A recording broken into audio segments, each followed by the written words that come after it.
All right, so the Canon C50 was announced yesterday. I'm gonna give you my impressions as a C80 and an R5C owner. Let's do it.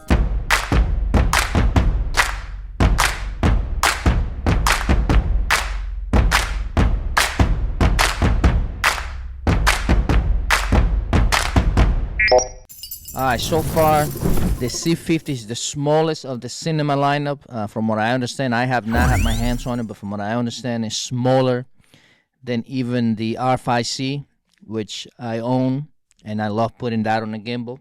Open gate is the big news. That's what everybody's talking about. It's got 7K RAW internal, which is insane. 4K oversample from 7K. It's got CF Express and SD card. Still can't believe that they gave that CF Express. Meanwhile, my C80, I'm dealing with 2 SD cards, but that's for another day. RF mount, obviously. I mean, this is a powerhouse. This camera, this little camera is just insane. I mean, and let's not forget, you can also take pictures. A lot of people don't talk about that enough. You know, they gave it the full-size HDMI, which, you know, I wish they've done that on the R5C. It's got tally lamp. You can live stream with it. You know, and I like it that, again, it's a very versatile camera. You can, you know, rig it up. You can put it on a drone. You can put it on a gimbal. You know, again, which is what I like about these two cameras right here. The C80 I actually bought last year. I had originally ordered the C400, and then when they announced the C80, same sensor, you know, just a little smaller of a camera, with really the main and only difference is the SD slots. They put SD on this, which, you know, I can understand, because obviously you don't want to, if they gave this CF Express, then obviously that would be detrimental to the C400. So I understand why they did that. But the C50, again, a very promising camera. I use the C80 as my B cam. My main workhorse is the C500 Mark II, which is a fantastic camera. But again, this camera I think is so versatile.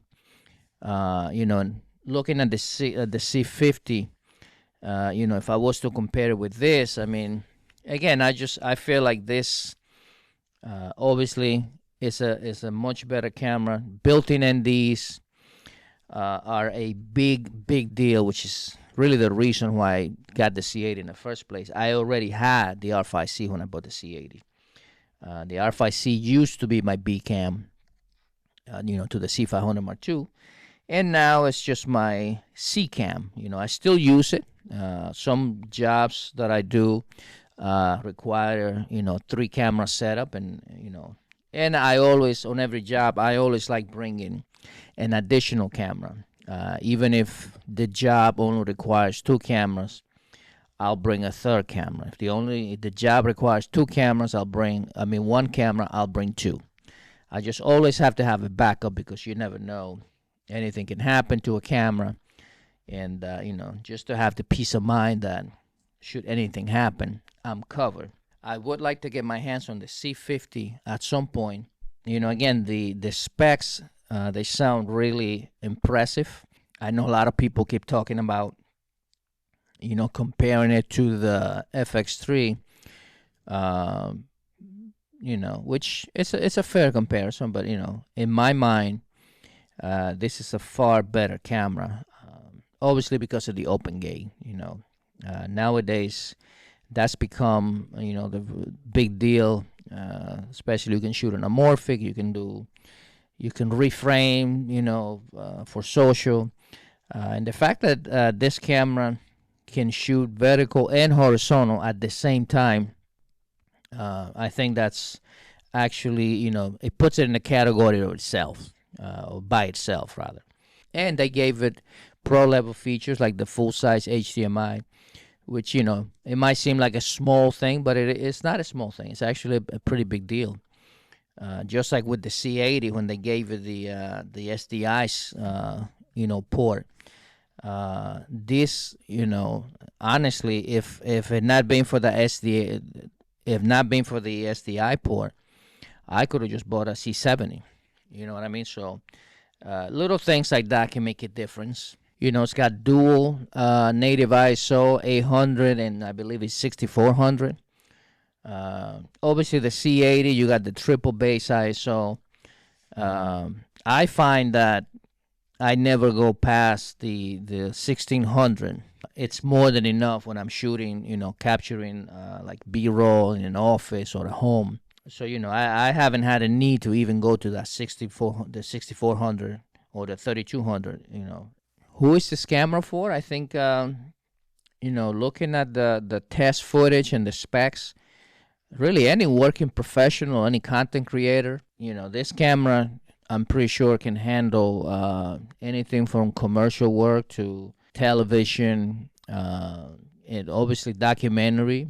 But I think the main market obviously is going to be the content creators, you know, that can afford to go up, you know, to a cinema camera. You know, the camera seems to be perfect for that.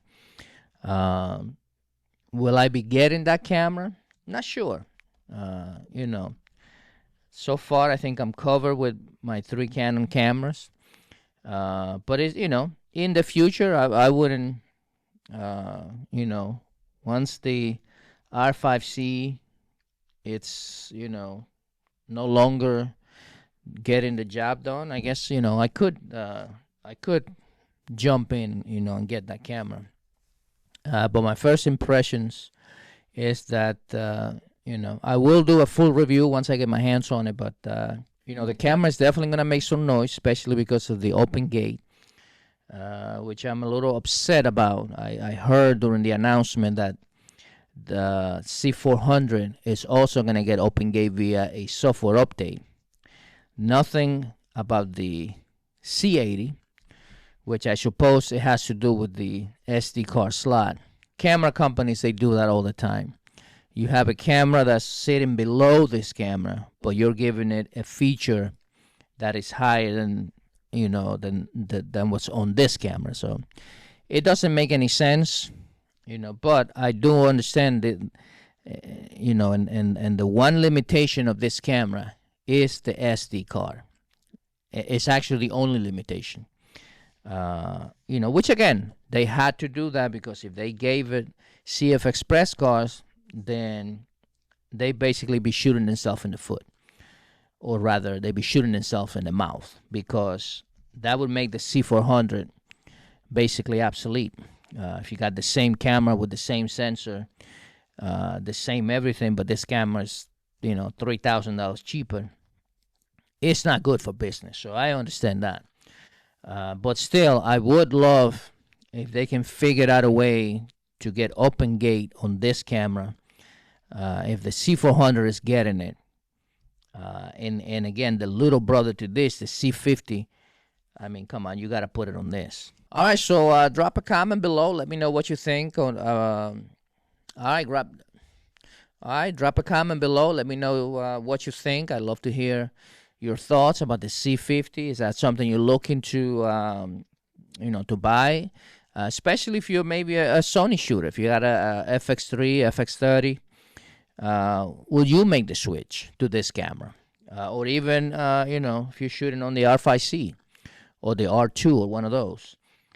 Is this a camera that you are considering buying, that you think you might jump and, you know, and get it? Comment below and let me know. All right, that's all for today.